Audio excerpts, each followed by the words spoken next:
Next at 9, Iowans deal with blizzard conditions and winter weather warnings across the state. Another delay in new COVID-19 relief, and weary travelers make the holiday trek home.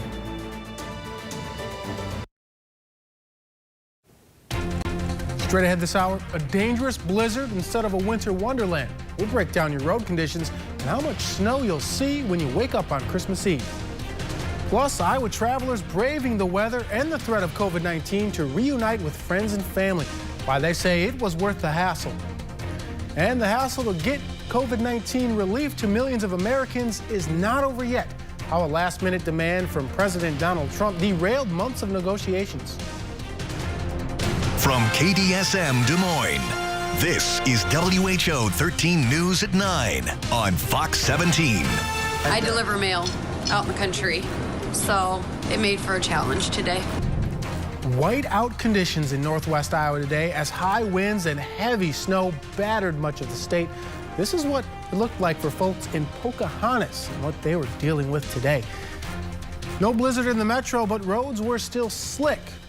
Des Moines police say weather likely played a role in this 5-car crash on westbound I-235 near the East 6th Street exit. One car caught fire. Luckily, no one was injured.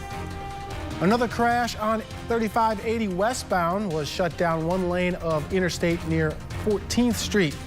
This is what the scene looked like about a half an hour ago. At one point, police shut down the road and moved everyone off at 2nd Street. You can see the wind blowing so hard that it's moving the Iowa DOT traffic camera. Good evening, I'm Justin Surrency. Thank you for joining us. The aftermath on the roads shows just how difficult this blizzard has already been for Iowans trying to navigate their way home.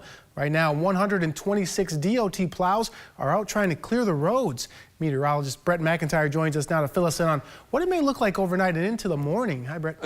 Justin, the winds, they're not going to be going anywhere for a while. They're going to continue to be a thorn in our side here really until Friday morning. Wind chills are set to be below zero from now until about 9 or 10 a.m. on Christmas morning. So expect a very, very chilly Christmas Eve. This is a look kind of around the metro up to Ames on our streaming cameras here.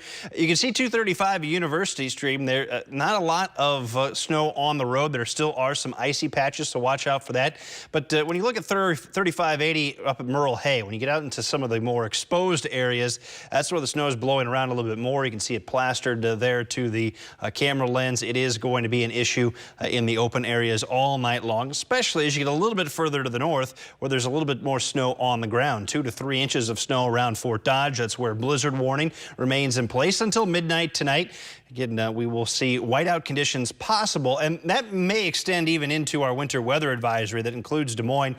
Biggest issues with visibility are going to be while that snow is falling. Mega Doppler S is showing the snow kind of winding down here. We put this into motion. You see the darker blue areas starting to disappear. So we're down to mainly more of snow showers at this point rather than really additional accumulating snow as this swings to the east. But any light amount of snow, when you combine it with the wind that we are seeing, can greatly reduce the visibilities. Winds 20 to 30 miles per hour, but the gusts here in the last hour up to 58 in Mason City here within the last 60 minutes, 44 in Ames, 46 miles per hour in Des Moines. The highest gusts we've had all day long. Look at this. Esterville topped out at 71 earlier today, a 71 mile per hour wind gust. We're talking severe thunderstorm strength and then some in a lot of the state. Visibilities are at a mile in the Des Moines metro, a quarter of a mile in Carroll. Again, gradually these are going to get a little bit worse to the east and improve some to the west, but expect out in the open areas blowing snow all night long. We'll show you when those winds will start to let up and when we'll get back to some warmer weather coming up in a little bit. Like to hear that. All right, Brett, thank you. Well, despite the weather and warning from the CDC not to travel, the Des Moines International Airport says 2,800 people departed from the airport today, making it the busiest travel day they've seen all month. Maria Lisignoli shows us the holiday reunions and travel concerns that happened at the airport today. Home for the holidays takes on a different meaning for many people this year. Honestly, with the whole COVID thing going on right now, it is a little nerve-wracking. But still, thousands of people flying home to Iowa Wednesday to be with their family and best friends for the holidays. For this year, given that it looks like a 4-day weekend, today is one of the heaviest travel days that we've seen all December. Yeah. Returning home for the first time in a year is Benjamin T. Schwartz. When I got on the plane and I saw people getting on with Iowa State sweatshirts and masks and stuff. It just reminded me of where I was going. And I knew I was going home. And he's surprising his family. His mom's the only one who knows he's home. I'm super excited. I think there's going to be a lot of tears and a lot of screaming and jumping up and down and hugs and a lot of football tackle-like hugs. In a time where hugs are rare, I can't wait to hug you. It's going to be the first thing I do is launch myself at you. a long-awaited embrace can bring tears of joy. There's just been so much stuff going on with both of our lives that we just haven't physically been there for each other when we really needed each other. And it's just a really big relief to actually have her here now. But not without some travel anxiety during the pandemic. You're in a confined space with multiple people where they tell you to, social distance. I'm a big worrywart, and it was my first time flying alone, so. But it went freaking out the entire time. Yeah, it went by really smoothly. Maria Lisignoli reporting. Many Iowans choosing to hit the road instead. The Iowa State Patrol says if you are driving, do so safely. All over the state, we're still seeing a huge increase in people driving in excess of the speed limit. Large increases in excess of the speed limit. And we're still seeing a huge incline in crashes. The Department of Transportation says there was a decrease in traffic deaths this summer, but that all ended after Thanksgiving. Since then, the patrol has seen an increase in excessive speeding, crashes, and deaths. This year, 328 people have died on Iowa roads. That's 9 more since this time last year. And the CDC says if you are traveling, you should get a COVID-19 test before you leave and as soon as you get back. It seems that some Iowans are following that advice. On Monday, more than 26,000 Iowans got a test, the highest single-day total yet. However, Tuesday's number was significantly lower, with just 6,000 Iowans getting tested. The state's overall positivity rate has fallen in the past few weeks, down to 12.7% today. A months-long effort to provide some much-needed financial relief to Americans is hitting a roadblock in the White House. In a surprise video posted to Twitter yesterday, President Donald Trump said he would not sign the bill unless Congress gives more money in direct payments to Americans. Basil John reports. That additional money will make a huge difference. Virginia Democratic Congressman Bobby Scott says he doesn't disagree that Americans need more stimulus money. He just wishes the president had said something sooner. I am asking Congress to amend this bill and increase the ridiculously low $600 to $2,000 or $4,000 for a couple. The president attacked the current COVID relief bill after Congress had taken months to negotiate a compromise, allegedly with White House support. On the Democratic side, there is huge support for the additional money and for the people that need it. It's members of the president's own party that have opposed the stimulus payments. We can't just have free money. There's got to be taxation. We have to pay interest on the debt. House Speaker Nancy Pelosi says the president should sign the current bill and Democrats will work quickly to add the additional checks. The COVID relief package on the president's desk is part of a large government funding bill. The government's going to shut down if he doesn't sign the bill. And Romney says Americans can't wait any longer for the relief that's included in the current bill. Unemployment insurance runs out for people the day after Christmas, and any delay would be really unfortunate. There's no word yet on how Senate Republican leader Mitch McConnell will handle the president's demand to rework the bill. Reporting in Washington, I'm Basil John. Though criticizing the delay, many Democrats are siding with the president. Iowa Congresswoman Cindy Axne released a statement saying, quote, I agree with the president's concern that the stimulus checks are not adequate in the face of months of hardship facing Iowa families and would direct him to the members of his own party. Iowa Senator Charles Grassley is one of those members. He tells us, quote, I don't think it's feasible because we are in a situation where we're giving money to some people who have not lost their jobs.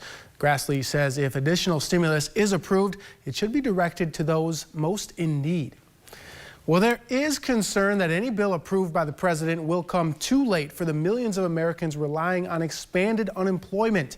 That's when the Pandemic Unemployment Assistance Program expires the day after Christmas.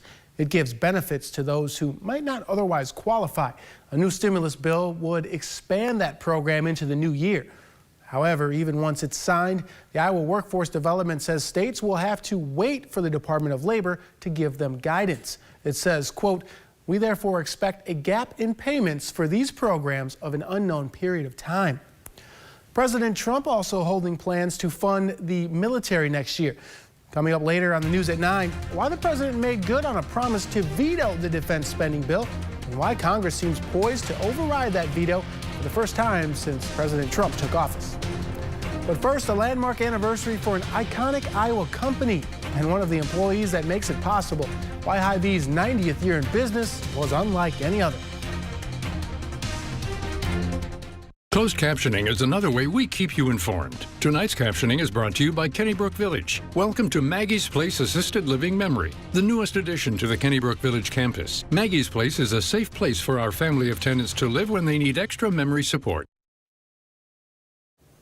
2020 has been a year when many celebrations were scaled back or postponed. Many of us had milestone birthdays and anniversaries that came and went with far less fanfare than we'd planned.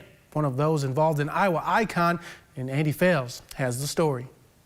This was supposed to be a different year. Thank you, sir. Thank you, Rex. Rex Moore was turning 90. Yeah. And he was still going. A lot of the people know me. They're so friendly to me. He'd started at the Sheraton Hy-Vee in the 1950s. Things were different then. CEO would come back in the warehouse and work grocery orders with you. And help you load truck, double that. He'd eventually leave to open his own store, but that was a mistake. I should never have left the warehouse because that was a good place to work. So 6 years ago, Rex returned to Hy-Vee, and it's been great. You have a great day. Thank you. Thank you. Everybody wants to talk to him. Everybody wants to be around him. Some people say, well, how old are you? And I say, well, how old is Hy-Vee? And the perfect segue.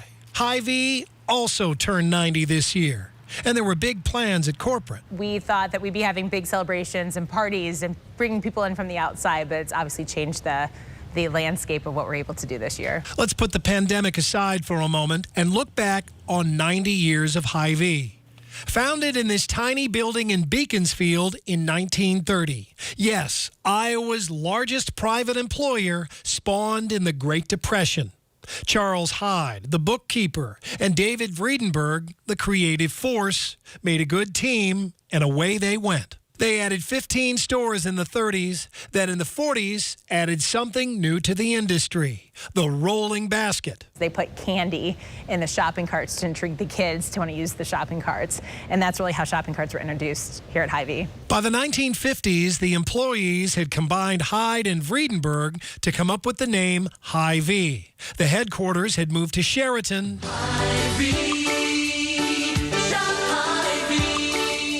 And a marketing company was hired to come up with a catchy slogan. They came back with, all your employees have a helpful smile, so helpful smile in every aisle. That's how it got its start. Where there's a helpful smile in every aisle. 100 stores by 1975. Headquarters moved to West Des Moines in 1995. Expansion into its 8th state by 2003. And Hy-Vee began this year with 265 locations across the Midwest. And then it hit. The day of March 16th is what's marked on my calendar. The nation stocked up with food and shut itself in. Our Iowa's online business saw quadruple the numbers that it normally did on a normal day, and those spiked within a matter of 2 weeks. Rather than a year of reflection, it's been one where Hy-Vee has been forced to read and react. Online sales, home delivery, whole-scale changes to store layouts and product lines. We've squeezed in about 5-6 years of innovation into just 6 months. And that was just the pandemic. Then came the civil unrest, where Hy-Vee became a target. Then the derecho, where it turned into a center for the relief effort. 2020 by far has been the most challenging year for the company. It was nearly the end for Rex Moore. Well, some of the kids think I ought to quit. His family was rightly concerned, so was his boss. He was off for quite a few months until we knew it was safe for him, and he felt safe too. Thank you, sir. Have a good day. Hy-Vee can use all the help it can get. While the war will clearly be fought against the giants of online shopping, it knows it can win battles by staying personal with people like Rex. Thank you. So we got to figure out how to take care of that customer so they stay with us. In this year, no one will forget. Here's something to remember. What made Hy-Vee was people, serving them, bringing them back. Yeah. From those who were there in the first year to the ones who've been there through the toughest one. All right, well, I better let you do your job, huh? I enjoy doing it. An Iowa icon, 90 years young. Andy Fales reporting. Rex Moore says his goal is to work another 10 years at Hy-Vee. Meanwhile, Hy-Vee will open its 266th location in Grimes next year. It will be specially designed for more online shopping. Yeah, right now, my wife and I, we do the aisles online. It's very convenient and, safe with, the COVID restrictions and everything. But can't wait to get back in the stores, see those Rex Moores of the world, and have that helpful smile. It makes it a little easier, too, when you don't have to drag the baby in. Exactly. You can just pop in the back seat, get a little nap in there. Do a great job. Yeah. It hits all the right notes. 53 degrees our temperature today. We're going to have, that was our high. Back at 9 a.m., that strong south wind dropped our temperatures by about 10 to 15 degrees within the first half hour that the cold front came through. Now we're all the way down to 14. We'll show you how far it will drop tonight. And we'll get back to some warmer weather coming up in just a little bit.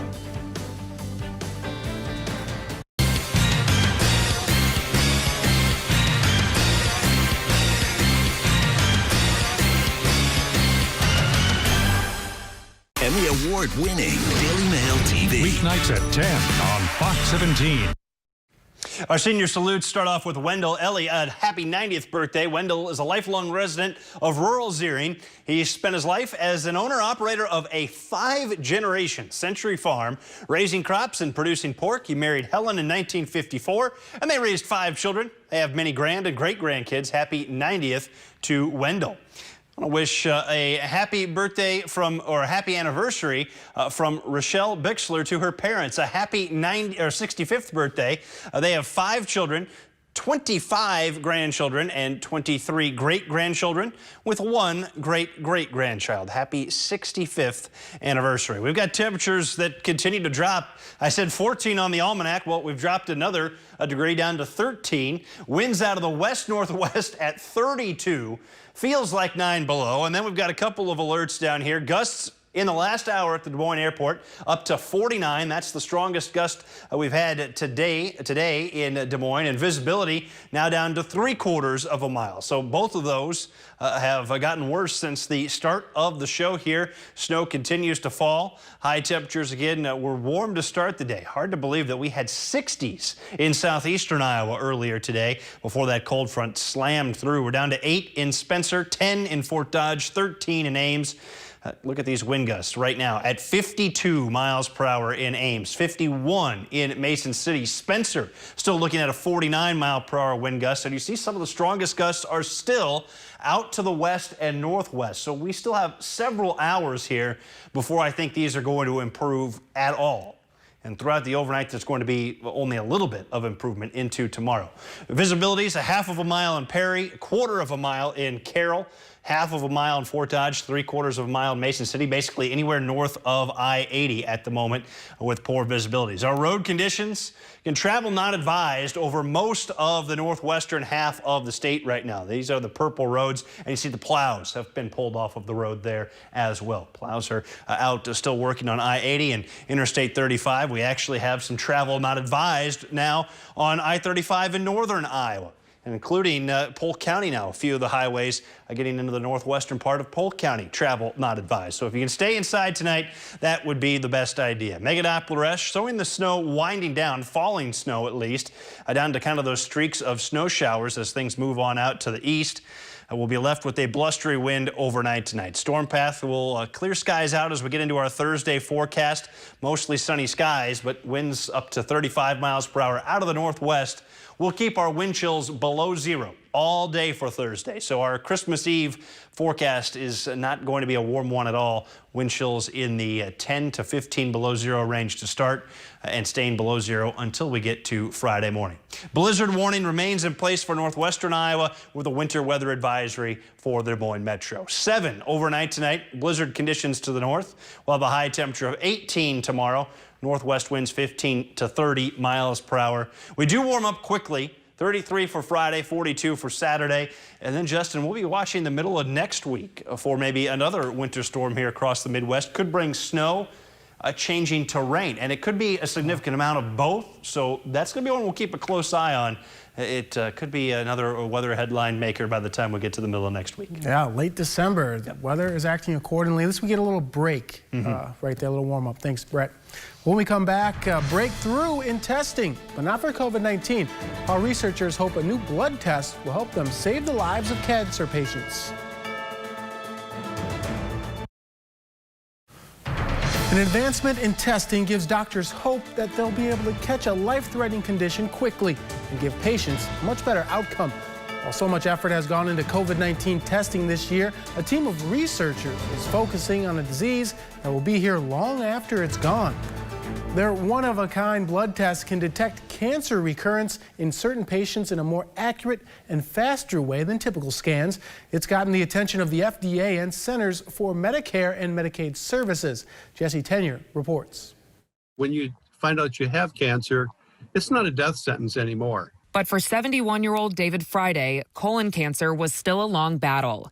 A misdiagnosis, then a colonoscopy, serious surgery, and 6 months of chemotherapy. That knocked me flat. Now, more than a year later, Friday remains cancer-free, and he relies on a blood test, not just a typical scan, to tell him so. It gives you a lot of peace of mind that you'll discover it earlier. Maybe the treatment won't be severe. It's ushering in a whole new era of personalized medicine. Solomon Moshkovitz helped develop the test. He said it determines cancer recurrence in a more accurate and faster way than scans. Medicare and most insurance companies are starting to cover this and other circulating tumor DNA tests, depending on the cancer.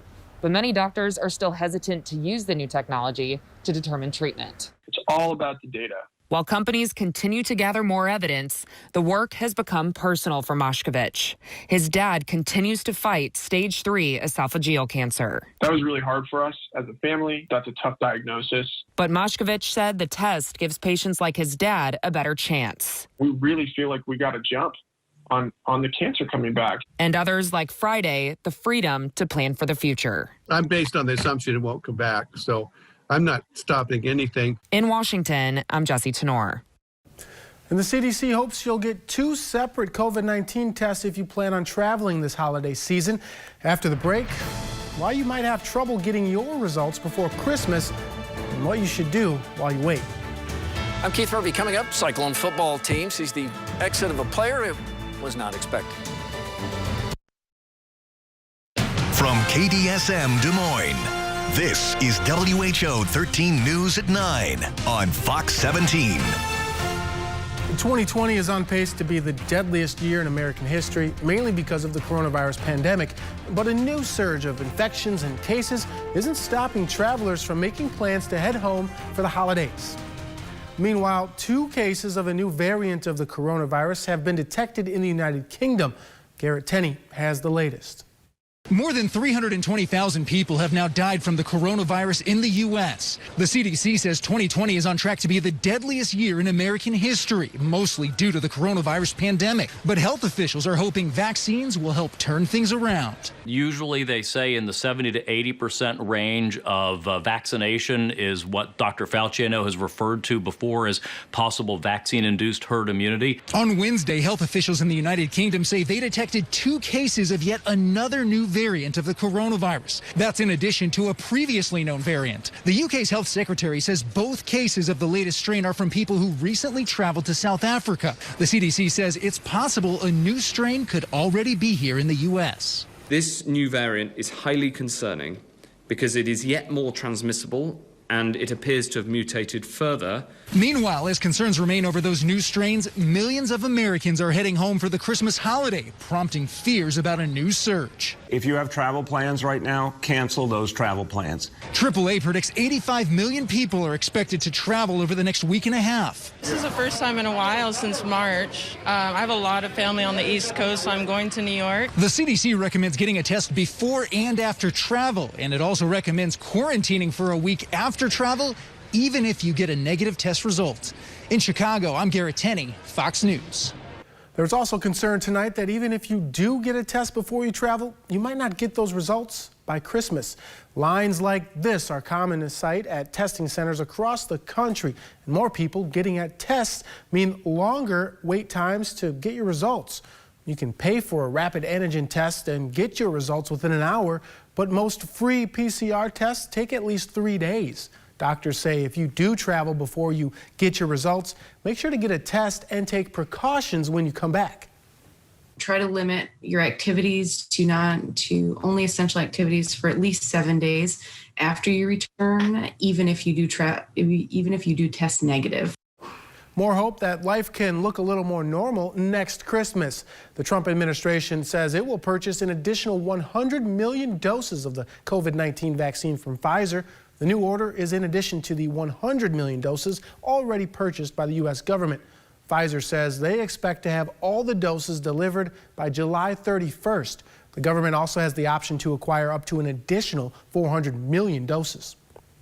House and Senate lawmakers have been among the first groups of people to receive the COVID-19 vaccine. They joined frontline healthcare workers and the nation's most vulnerable population in doing so. Lawmakers say it's all for a good reason. It's necessary for continuity of government. That's Maryland Democratic Congressman Jamie Reeskins. He got the shot on Friday and joins House Speaker Nancy Pelosi and other congressional leaders in receiving the Pfizer vaccine. It's unclear if all 535 members of Congress will take the vaccine, and some lawmakers have criticized their colleagues for getting the shot ahead of the nation's most at-risk populations. Should we be in the front line? No. But should we be in the line so that we can continue to do the job? Many lawmakers are pushing for the White House to set an example and for the president himself to get a shot. Vice President Mike Pence, President-elect Joe Biden, and Vice President-elect Kamala Harris got theirs over the last week. President Trump has so far opted not to take the vaccine and says he will do so at the appropriate time. The president also opting not to sign the annual defense policy bill despite broad bipartisan support in Congress. For weeks, the president has threatened to veto the bill, which includes a 3% pay raise for U.S. troops and more than $740 billion in defense spending. He did just that today, upset that Congress refused repeal protections for the tech companies and to get rid of a provision that renames military bases named after Confederate leaders. Both chambers of Congress passed the bill by wide enough margins to override the veto. That would be a first for the Trump presidency. Scary moments for workers inside a building in downtown Baltimore. An explosion led to several people suffering serious injuries, and now an investigation is underway to figure out what happened. Leland Vittert reports. Fire crews raced time to rescue those caught in the Baltimore explosion. First responders arrived at the scene and began searching for any victims who needed help getting out. Once inside, they discovered there was also a partial roof collapse. Understand the building has been affected from the 10th floor to the roof, and there were several contractors working in the building. When the blast occurred, 2 workers were trapped on dangling scaffolding and were eventually brought to safety.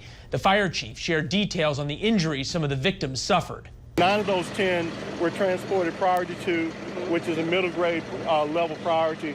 1 was transported priority 3. He did have burns on him. The burns looked like to his arms and his chest area. Baltimore Gas and Electric released a statement saying, quote, construction work was occurring on the building's air handling and boiler system, which likely caused the incident. Our priority is to make sure that the rest of the area is safe, the community is safe. We did evacuate 2 buildings, one on each side. Thankfully, the building was mostly empty due to the pandemic and the holidays. In Washington, Leland Vittert, Fox News. A Michigan toy store that couldn't weather the economic impact of COVID-19 is turning its hardship into a Christmas miracle.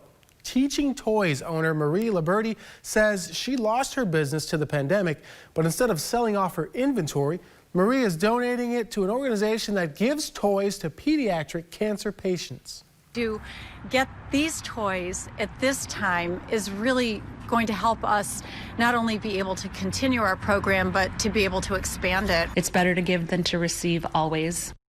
The donated items add up to thousands of dollars and some very happy kids. It's awesome to see people giving back, turning a negative into a positive. And for some of those kids, 2020 has now gone from a terrible year to the year they have Christmas presents. Yeah, it's been tough. So a lot of those gestures this year are going to mean a lot more to many more folks even than most years. 53 degrees our high this morning. We are now down to 13. Our wind chill approaching the double digits below zero. We'll show you just how cold it's going to get coming up next. 13 degrees right now, high winds, heavy snow in some cases, leading to some big problems. We've got winds out of the west-northwest at 32. Gusts are to 49 at the Des Moines airport. Visibility down to 3/4 of a mile. It feels like 9 below. So that pretty much sums it up tonight around central Iowa. Blizzard conditions in a lot of cases.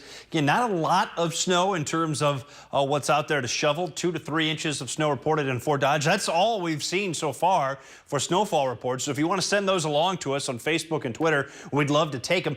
Obviously, though, it's going to be pretty tough to measure the snow with as much as things have blown around. 70 degrees in Mason City, just 7 in Spencer as well, 12 in Perry and 14 in Newton. Winds gusting to 52 in Ames, 53 in Spencer, 54 in Mason City. Again, these winds have really still been trending up over the last 2 hours over north central Iowa. So wind gusts are going to be an issue right through midnight and most of the day tomorrow. Wind gusts will be around 35 miles per hour. So don't expect winds to really be completely out of the forecast highlights until Friday and maybe even Saturday.